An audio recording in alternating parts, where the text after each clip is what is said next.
Olá! Está começando o Novo em Foco, um programa criado para mostrar a realidade do Rio de Janeiro sem filtros, ouvindo quem vive os problemas e destacando quem busca soluções.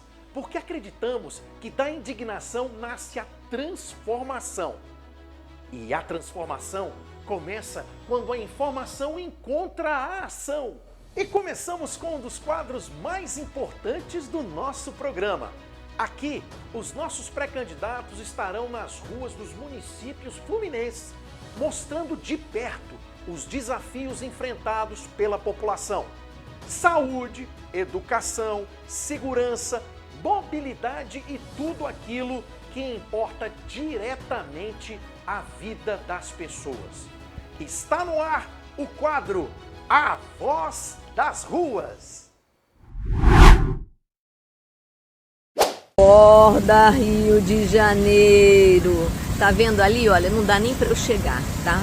Porque houve alguma coisa na tubulação, ninguém sabe dizer, ninguém sabe informar, tá todo mundo calado e vazou.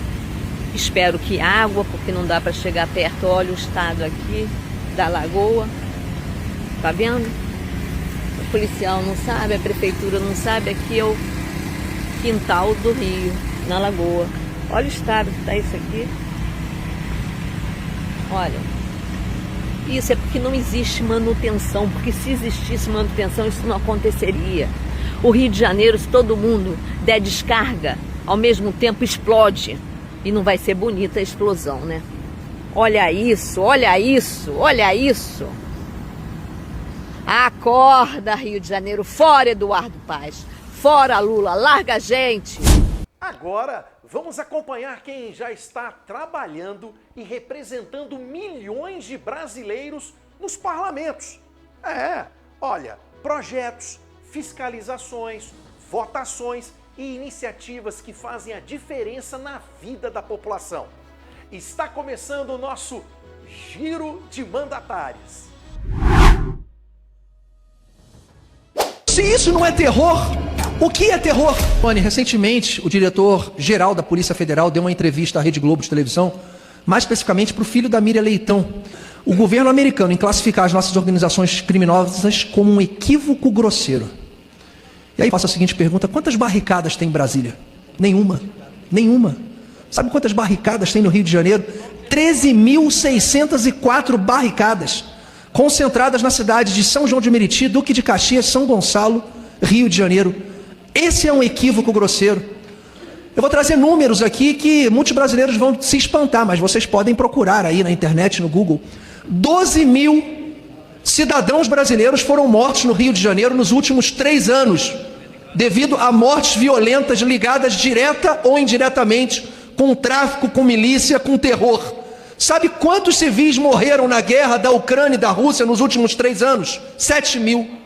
12 mil mortos devido a mortes violentas no Rio de Janeiro contra 7 mil na guerra da Ucrânia.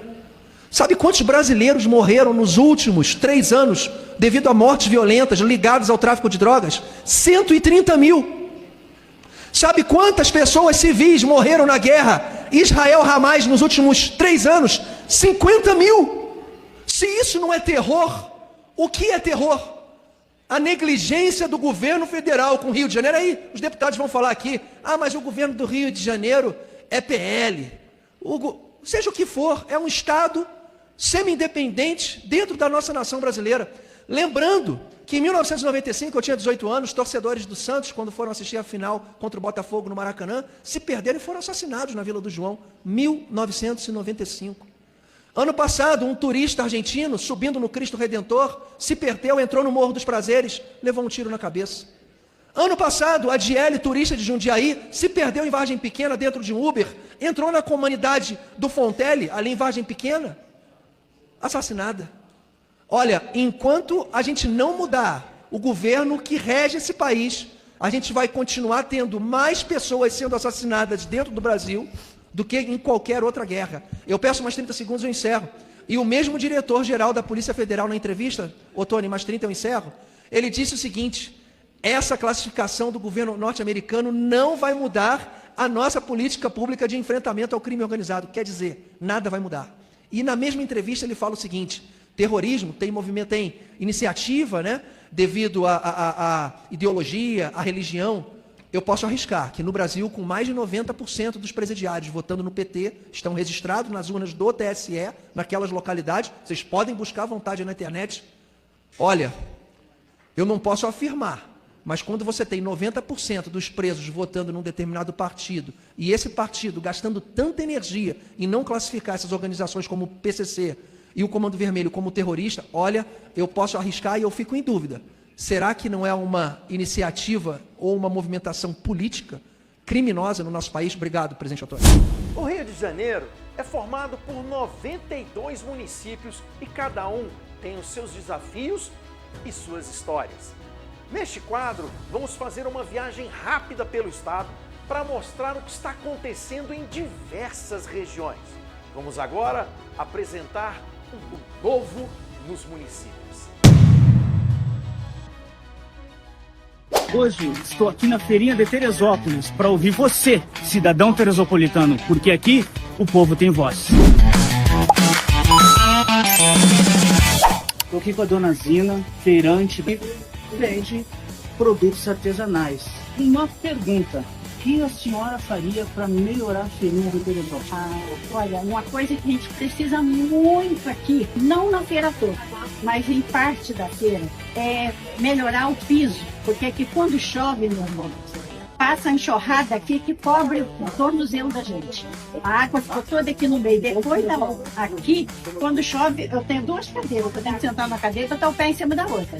Infelizmente, com essas obras públicas mal feitas, eleitoreiras, feitas em época de eleição para roubar o seu voto, que trazem essas consequências. Também vive esperando, porque a gente que fica aqui o dia inteiro, e agora chega na época de muita chuva, a gente que sabe do sufoco que tem, né? A gente faz força, né? Aí vem as pessoas, promete e acaba não fazendo. Olha, mas não basta ouvir políticos, especialistas ou autoridades. Quem vive a realidade todos os dias precisa ter voz, espaço para falar. Chegou o momento de ouvir você no quadro Fala Aí! Denúncia de saúde pública. Presta atenção nisso aqui para tu ver como é que é. Primeiro foi o tal de Saleme, depois veio o Blessing, agora o laboratório Plasma. Laboratórios mudam, o paciente continua sem resposta. O laboratório Saleme, ele virou notícia nacional por causa daquele escândalo dos órgãos contaminados por HIV. Tu lembra? Depois disso, a Fundação Saúde substituiu o Saleme pelo laboratório Blessing. No município também. Aí um relato meu na unidade onde eu acompanhei o trabalho de perto. Resultados trocados, falta de insumos e insumos de baixíssima qualidade. Eu fazia o relatório e notificava o laboratório. O Blessing saiu. No estado entrou um tal de laboratório Plasma. E hoje eu recebi a denúncia de uma amiga dizendo que no Eduardo Rabelo, em Campo Grande, a coleta foi interrompida, pois não havia material. Aí nós gostaríamos de pedir ao secretário Ronaldo Damião, nomeado pelo governador interino, qual foi o critério para essa substituição, se houve um processo regular de contratação e por que funcionários relatam atrasos de pagamento e risco de paralisação de serviços. Doutor, se puder explicar também a ligação dessas empresas com seu amigo, que tem vídeos do senhor dizendo que seu irmão, doutor Luizinho, nós, que somos a população, os verdadeiros prejudicados nessa história, agradeceremos muito. Ah, Eduardo, calma. Promessa é fácil, difícil é acompanhar, cobrar e mostrar a realidade. Vamos visitar obras e equipamentos públicos e serviços para verificar de perto aquilo que está funcionando e aquilo que precisa melhorar. Está no ar, Fiscaliza RJ. Até quando as autoridades vão fechar os olhos para isso aqui? Não é boato, né? Ouvi falar, vai ser filmado com drone para vocês. Fala aí, André. Olha só, o trabalhador que pega o trem aqui em Santa Cruz e vai até a Central já tá cansado de ver isso. Mas o que muitos não sabem é que aqui, em Senador Camará, na zona oeste do Rio de Janeiro, tem uma boca de fumo dentro da estação de trem. Vagabundo fumando pedra de crack aqui à luz do dia, com gente trabalhadora passando do lado só querendo viver a vida em paz. Porque sabe quem passa aqui todo santo dia? É a diarista que sai de casa às 5 horas da manhã para trabalhar, é o pedreiro que vai para a Zona Norte construir, é o estudante que vai até o centro do Rio tentar lutar por um futuro melhor. E agora, ó, eu te pergunto, cadê os políticos que fingem que isso aqui simplesmente não existe, completamente invisíveis ou insensíveis aos invisíveis? Tô exagerando, Costenaro? Eu quero ver se algum prefeito, governador ou deputado permitiria a própria filha ou esposa passar por aqui de noite voltando do trabalho da faculdade. A deles anda de carro blindado, mas a de vocês tem que andar do lado de usuários de cocaína podendo sofrer violência? Mostra pra eles, André, a parte onde ficam os usuários de droga. Essa é a parte da cidade do Rio de Janeiro que o ex-prefeito Eduardo Caos esconde. Ele nunca gostou do povão, do pobre, ele gosta do voto deles. Lembram daquela ligação dele com Lula? O homem para com essa vida de pobre, com essa tua alma de pobre, comprando esses sítiozinhos vagabundos. Eu sou a alma de pobre do sítio dele. Não é em Petrópolis, não é em Itaipava. É como se fosse em Maricá. É uma é um cafona, que o senhor não perdeu essa sua alma de pobre. Isso que é a maior desgraça que eu estou vendo nesse processo. Ó, se isso aqui acontecesse no Leblon, Ipanema, no mesmo dia, estaria tudo resolvido. Mas estamos realmente em ano de eleição. Então não jogue o seu voto fora acreditando nos mesmos políticos velhos de sempre. Aposte em algo novo, completamente diferente. Aposte em político que está aqui não por dinheiro, não por ganância, mas por propósito. Compartilhe esse vídeo para todos os que você conhece, para a nossa mensagem aqui de revolta chegar longe e a gente realmente começar a salvar a nossa Zona Oeste. Nem só de problemas vive uma cidade. Também existem pessoas, projetos e iniciativas que fazem a diferença na vida da população e merecem ser reconhecidas. Vamos conhecer agora o quadro Solução em Foco. Imagina você sair da Tijuca e chegar na Zona Sul em menos de 5 minutos, seja de metrô ou de carro. Uma ligação direta por baixo do maciço da Tijuca, conectando duas regiões importantes da cidade e reduzindo a dependência das rotas que passam pelo centro. Menos trânsito, menos tempo perdido e mais qualidade de vida. E para quem usa o metrô, a mudança seria ainda maior. Hoje, quem sai da Estação Uruguai e quer chegar à futura estação da Gávea, precisa percorrer um longo caminho. Com a ligação direta, o trajeto seria reduzido de 22 estações para apenas uma. Parece um sonho, né? Mas se esse projeto existe há tantos anos, por que até hoje ele não saiu do papel? Eu sei, se trata de uma obra cara e complexa, mas cidades com o mesmo porte do Rio de Janeiro já realizaram projetos de infraestrutura muito mais ambiciosos. O Rio de Janeiro já recebeu os Jogos Pan-Americanos, Olimpíadas, Copa do Mundo e bilhões em investimento. Em 2026, os orçamentos da Prefeitura e do Governo do Estado somados ultrapassam a casa das centenas de bilhões de reais.